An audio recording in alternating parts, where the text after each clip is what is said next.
Uh, it has now excluded minority faith worldviews groups such as atheists, Asatru deists, druids,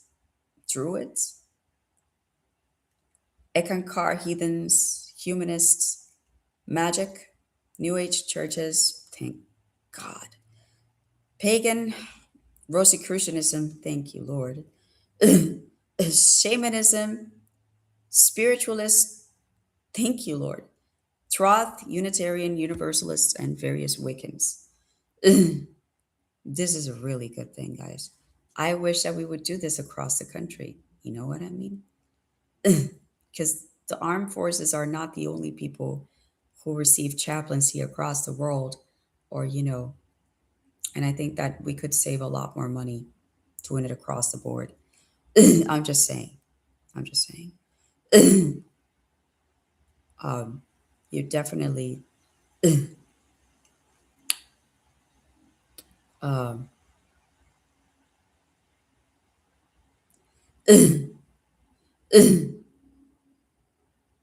of course, not everybody likes it, but it's not my problem. They described it as a not so hidden agenda. Of course not. Why should it be?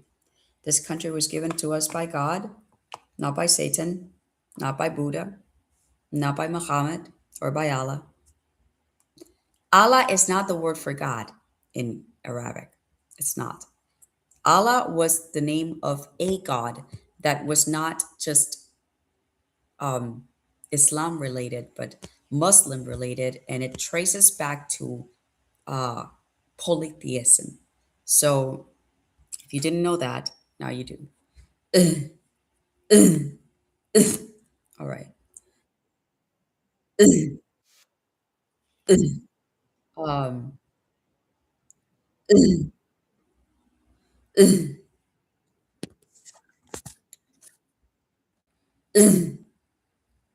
so so the next thing I'm going to do is I'm going to finish this proposal because I haven't actually I started writing it on paper, and so it's difficult to translate it into um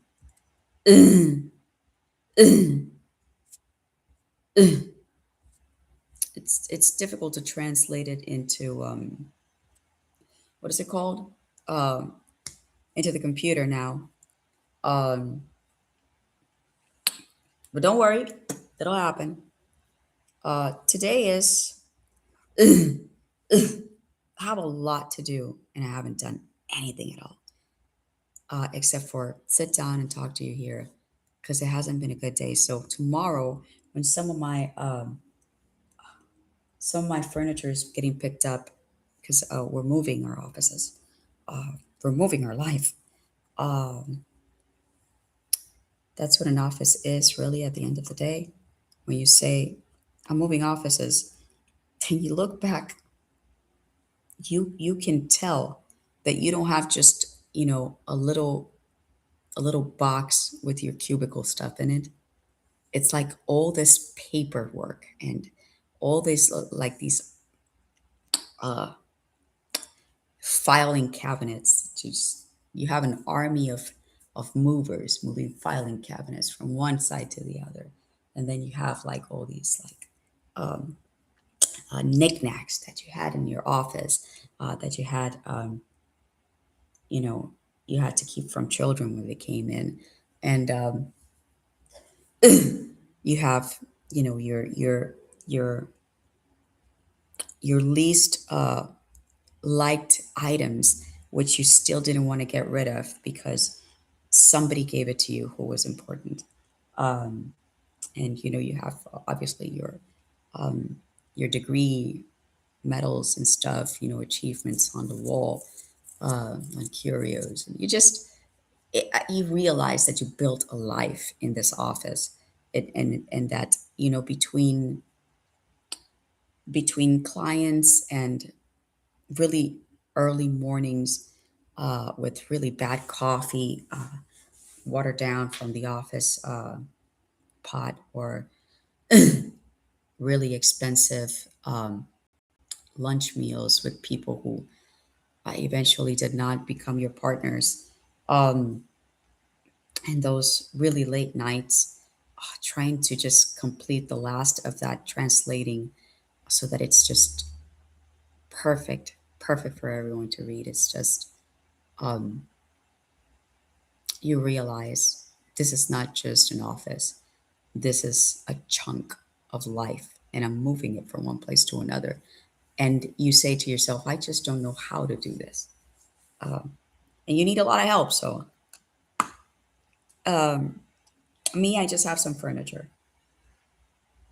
So, because we're writers, we're our furniture looks like a psych's office. We have a desk, a chair, and a couch, and a kitchen, because that's all you need when you're writing. You obviously, if you know an editor that has more than this in their office, you let me know, because they are overspending and they are overcrowding their office. That's all you need. And you say, why do you need a couch? Let me explain to you the song of my people. If you're a writer, you don't sit at a desk and write all day. If you're a writer, a real writer lays down to write for at least a few hours during the day. Um, you don't just sit on a couch and lay back. No, no, no, no. You lay down face down and you write for hours like that until until your arms are numb from holding your upper body up. Um, that's how I have written most of my life. Having a desk for me is a commodity that I just didn't know anything about until recently. Um, I mean, I did work like other work, like as a teacher, um, on a desk. But when I was writing, creativity just needs comfort, and that's why when I'm at home, I take off my pants. You know what I mean? Having a home office is the best thing that you can muster, because when you're a writer, that's what you need. You need comfort.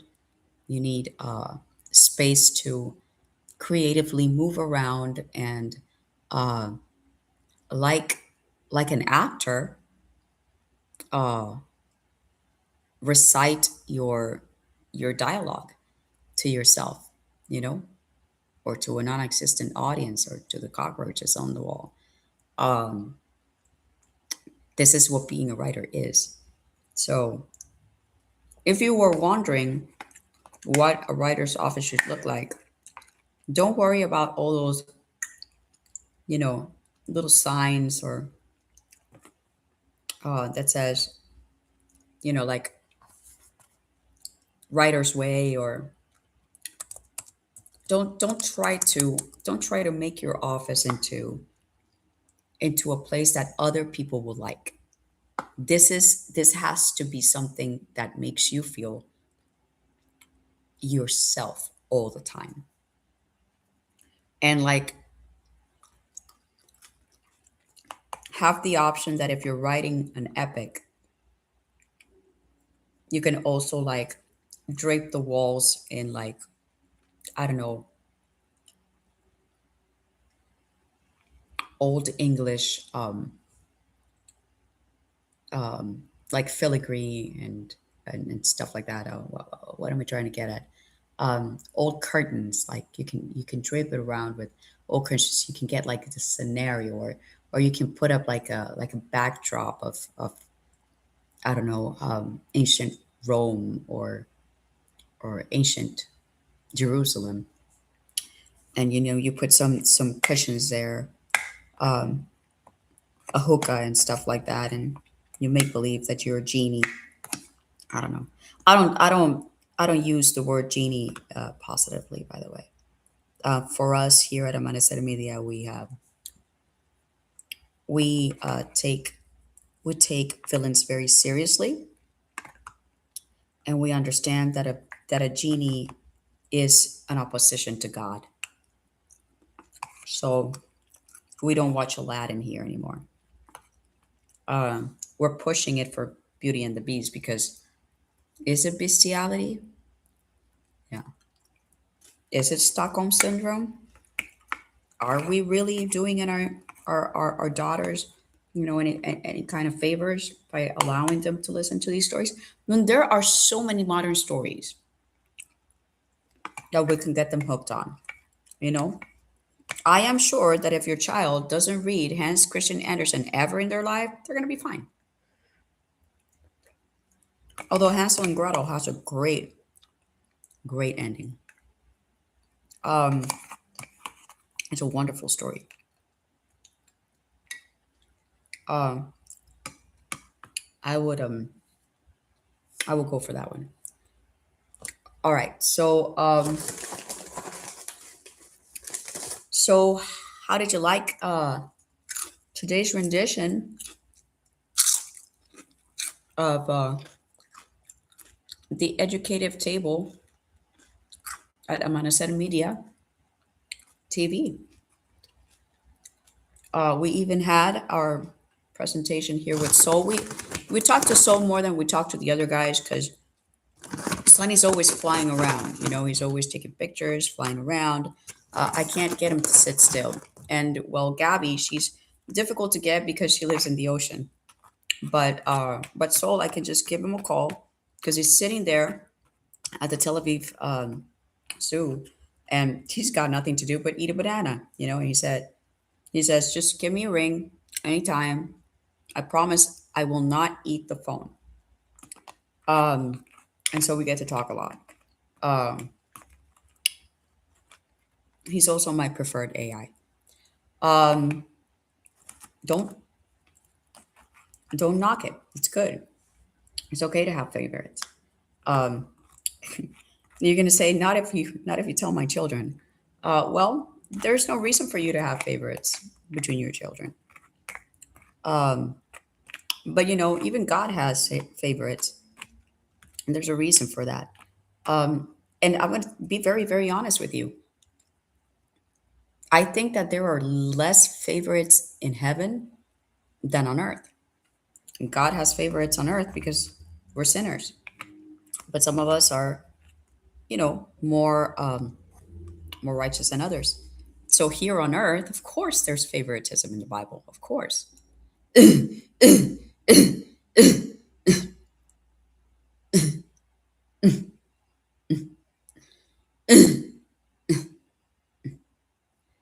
But in heaven, the only reason why the archangel Michael might have a different position from, I don't know, the a cherub or seraphim is that God made them specifically for those positions. Specifically, it is more likely that God made Michael for the purpose of being chief prince of Israel, or that he trained him for that purpose, um, because of the characteristics that he made him with.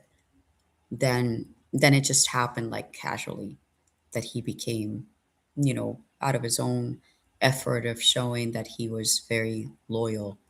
Because then that would mean that other angels aren't as loyal. I don't know. What do I know about how things are done in heaven?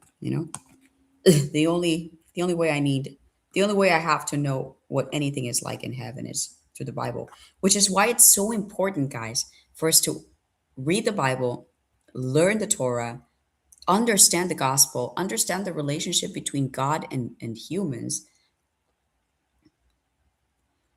because it is so difficult for us to know exactly how things are run in heaven. So, our best bet to go to heaven is to understand that book.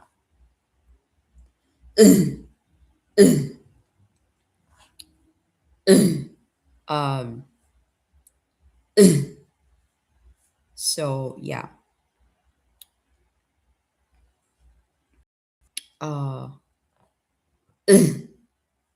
So, So what do you know?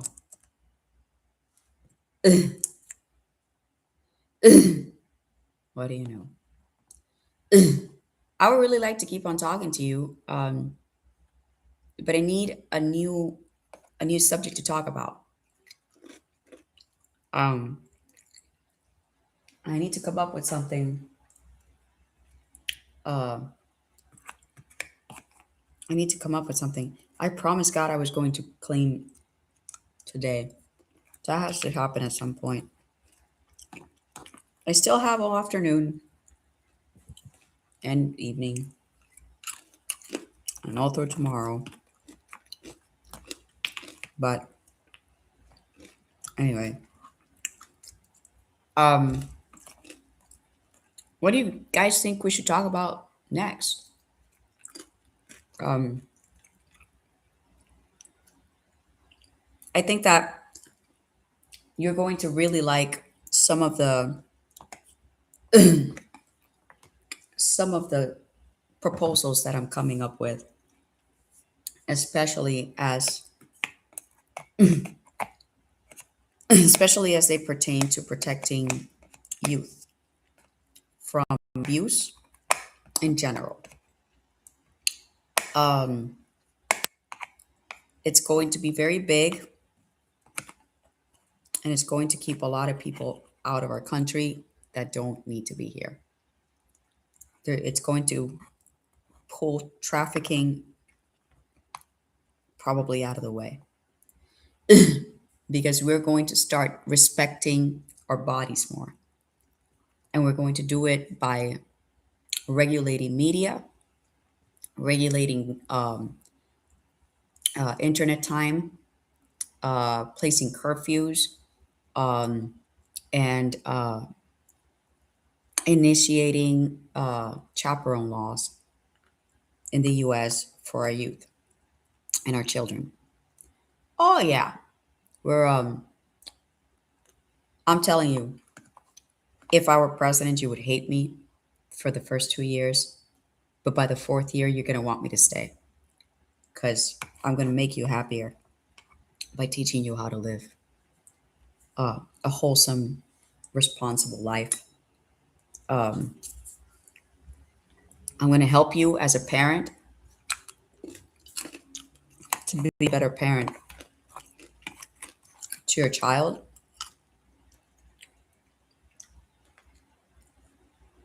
So, as a daughter of a single mother, I was alone a lot. Nobody could take care of me. My mom, she was working, and I was a nuisance to her. I was always getting in her way, so she would leave me at the apartment where she lived nearby her shop. She was a business owner, and she would leave me there basically unattended. I would supervise myself, and and obviously I was absolutely no age and no wise person to supervise myself. I i didn't burn the house down, but I did things that could have ended up killing me. Like, one day I decided to go jumping across all the roofs in our neighborhood because I could. So, and there was nobody there to stop me, so I was on an adventure. I was playing, and that was my game. My game was to go jumping across all the roofs on that line of my street. I I crossed over the balcony, jumped onto the next roof, and started jumping around until I had to come back, and I didn't know how to. I could have died that day. I could have fallen and died, but I didn't. There was a guardian angel with me, who protected me, who gave me the strength to hold on to the railing and go over. and the intelligence to do it, because I didn't have a clue how I was going to jump to back home. There was a wall there that I wasn't expecting, and it was taller than me. So there was an angel with me, just letting you know. Um, so I don't want that happening to other children. I don't want the possibility of your child to fall. I don't want to tempt the devil, let's just say. And in this country, there are way too many temptations already. I want your children to live, and I want to give them the best life possible. Your children are now my children. um, and yes, no, I'm not. I'm not the president, and I'm never going to be probably. But maybe, maybe I can be a voice for them. Uh, that can speak louder than other people. Maybe. I mean, I have faith, and if God allows it,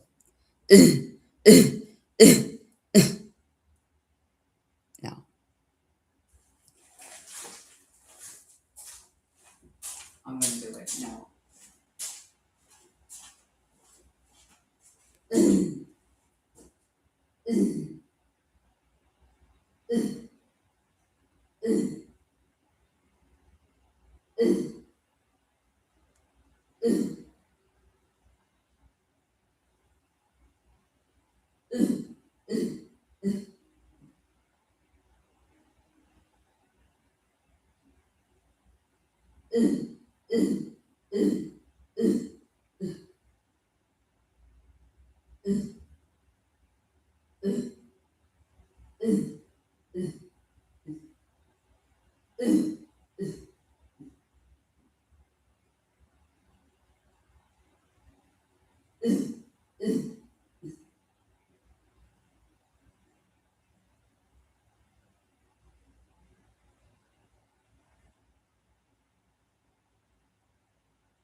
Um,